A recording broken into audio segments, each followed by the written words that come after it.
Oh,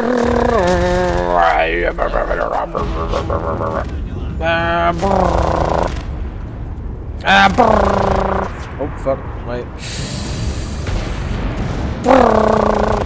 Alright, we're good. Hello everyone, hope you're doing well. I thought we would go over an Enlisted an update which came out, update 0.1.19.13, and the reason for this is because they changed a bunch of stuff and it's also in line with some of the development notes which we went over yesterday.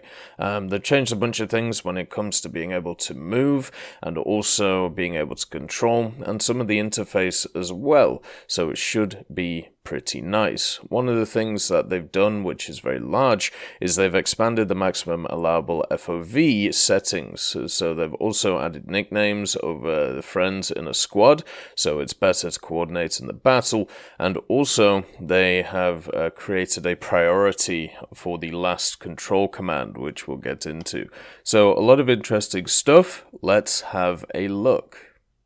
So the first part is weaponry, and the first change is really nice to see. The flamethrower flame length has been changed from 10 to 20 meters. If you haven't used the flamethrowers in Enlisted yet, they are really not very good. One of the major issues that they had was their short distance, meaning that you basically got outranged by everything else in the game, and the other thing that caused a lot of issues with them is their TTK, or their time to kill. Basically, they have a lot longer time to kill, again, compared to everything else in the game, and against AI, what happens is you flame them, and they will just shoot you in the face, because you have to be so close to them, so getting more than maybe 1 or 2 kills with a flamethrower is very hard to do. There's also a challenge, which is always linked to getting kills with the flamethrower, and to me that is one of the hardest challenges to do, just because it takes so long to be able to get 25 or 30 kills with them. The flamethrower squads as well for me have not been very fun to play. I do definitely think it's more of a gimmick in the game, especially since you are more likely to do damage to yourself than you are to the enemy. So that's, pretty much it. Hopefully more people will be able to get more use out of the flamethrower now, but I still don't think it's going to ever be close to meta-defining unless they change how the flames actually work. The pistol ammunition can now be refilled from ammunition boxes. This is obviously a positive. They still haven't changed a few of the other things when it comes to ammunition boxes, but being able to get pistol refills is really nice. It basically means that you will be able to not just have your primary ready, you can also get your pistols done too. The semi-automatic firing mode has been removed from the Beretta M1918. I mean, fair enough. I don't think that will change it too much. I never used the semi-automatic firing mode. I just learned how to control the automatic fire and be able to push forward with that. So I suppose if there's anybody who really liked the taps, then that's unfortunate, but I don't think it changes the gun too much. Weaponry included for the practice mode in the Invasion of Normandy campaign has been updated.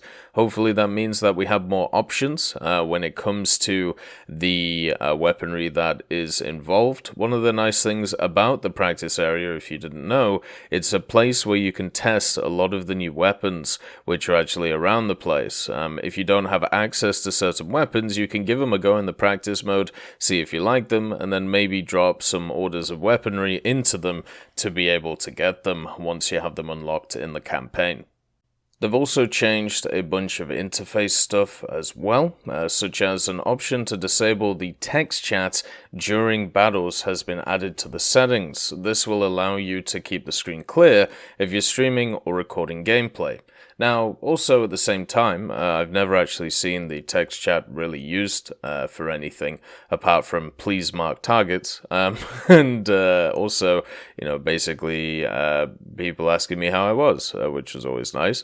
But the thing is, Maybe it's an issue for other streamers or people who are, recording gameplay. But at least for me, I've never had this issue in War Thunder or Enlisted. As long as there is a profanity filter, that pretty much solves all of the issues when it comes to what people can type in chat, and I don't really ever find it that distracting when actually playing. So it's nice that they've added this option, because it means that players can tailor the experience more to how they want to play, but at the same time, for me personally, I don't think it changes too much.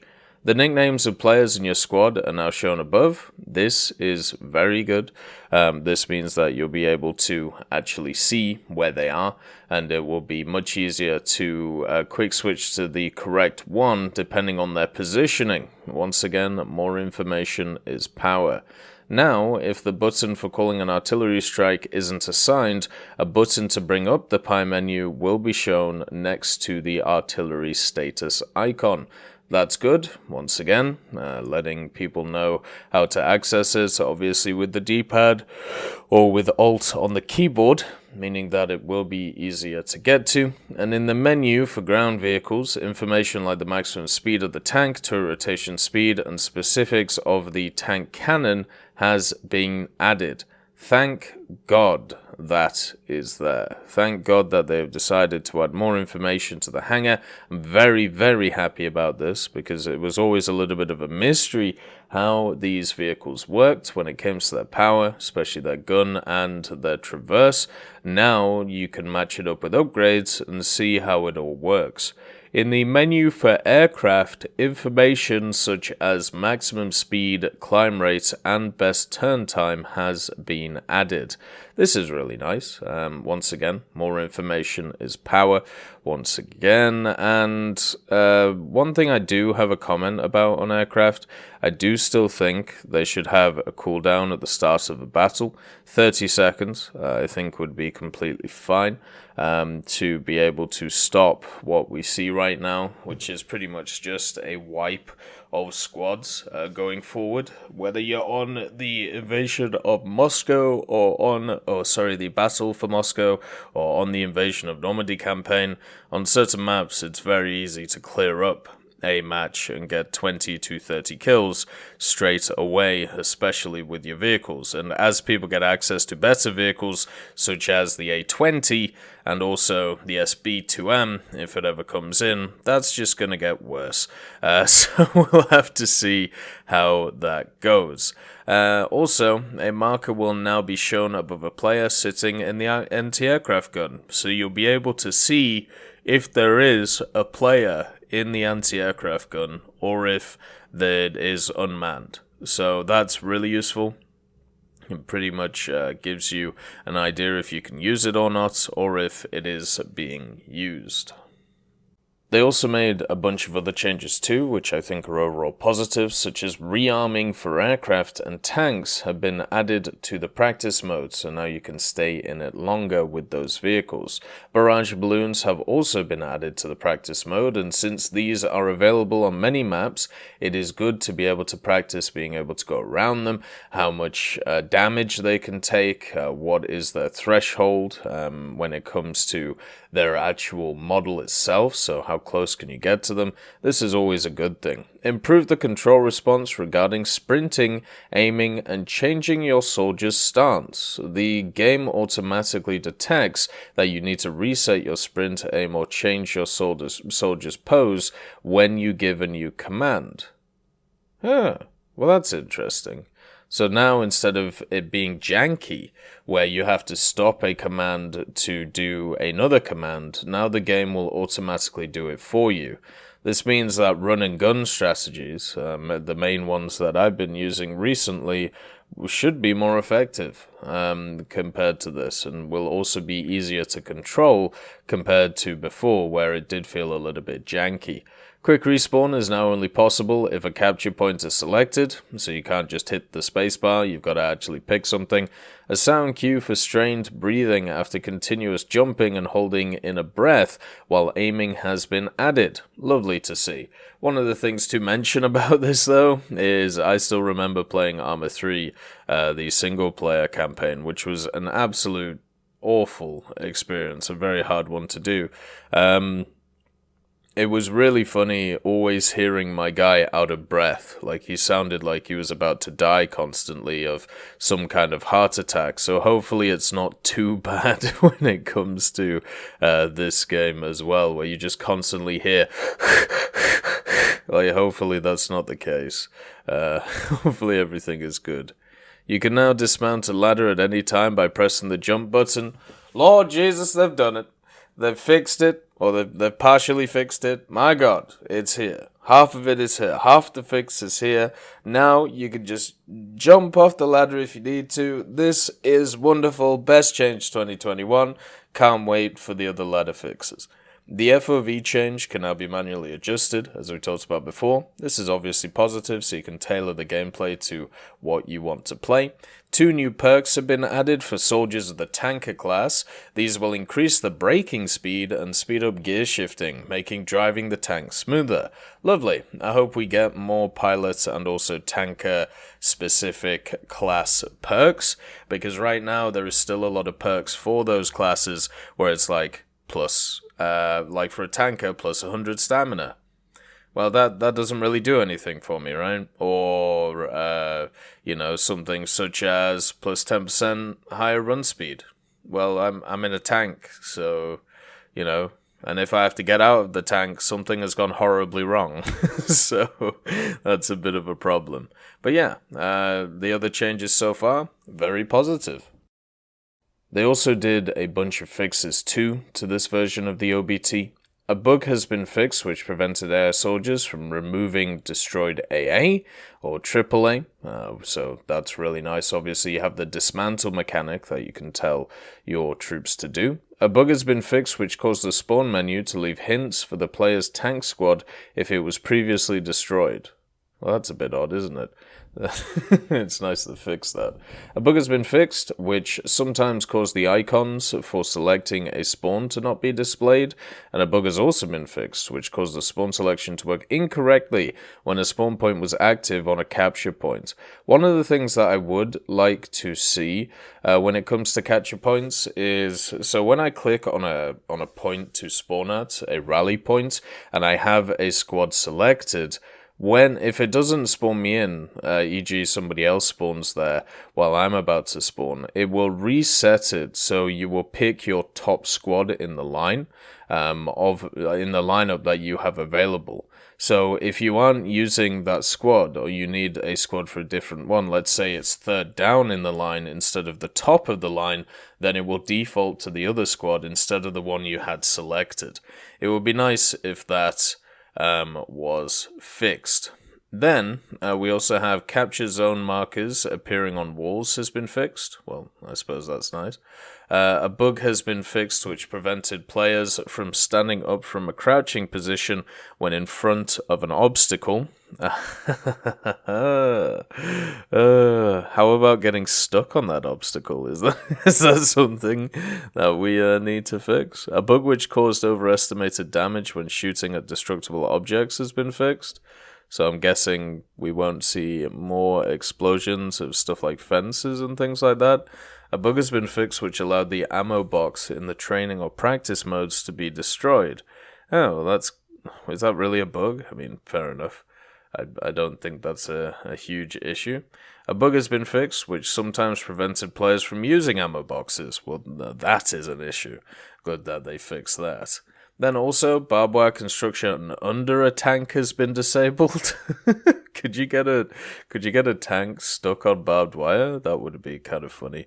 A bug which caused the character to twitch when fast turning while standing still has been fixed. Oh, that's kind of sad. I kind of enjoyed that one where they would just freak out. There's always something wonderful about betas where you can see some absolutely hilarious things, and I'm glad that they get fixed. But at the same time, you're gonna kind of miss them as the game gets more polished. The number of spare parts in the vehicle improvements window has been fixed. Oh, good. Armor thickness display for vehicles has also been fixed. That's a big one, because obviously it meant that a lot of people were confused about why weren't they penning things, or why weren't they actually doing damage. In the vehicle select menu, Armor information for some tanks has been restored. Lovely. Hopefully it gets restored for all tanks at some point. Missing highlighted outlines for the active items in the practice mode of the Normandy campaign has been restored. Looks like they did a lot of work to the Invasion of Normandy campaign practice side of things, which is good. Incorrect names of tanks have been corrected. Oh, well. It's kind of funny that they... Well, that was in the campaign thing, where I believe you had the M10 Wolverine that was labeled as a jumbo, or maybe it is a jumbo, but its pictures are of an M10, which is always weird. Hopefully they've fixed that stuff. A bunch of text things that need to be fixed.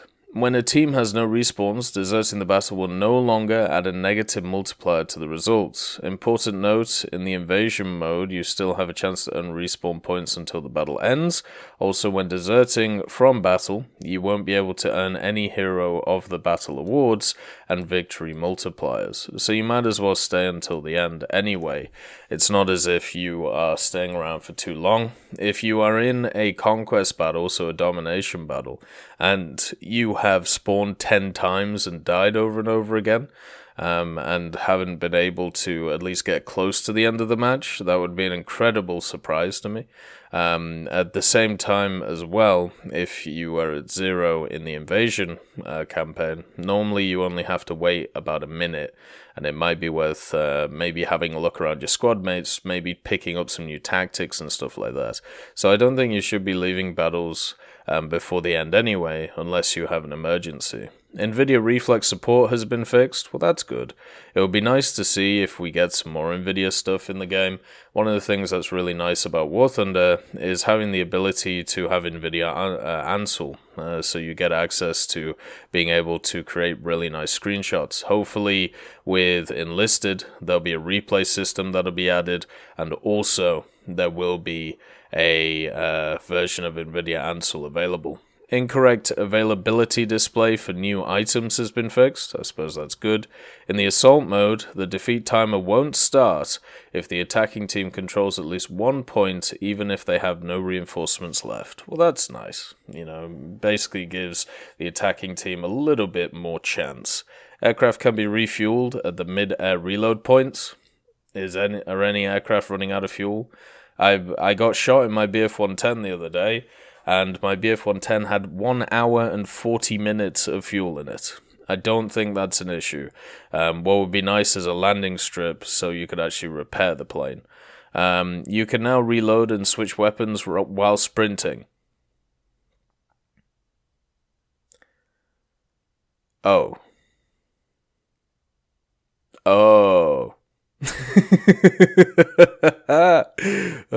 Run a good time. Let's go. Go crazy.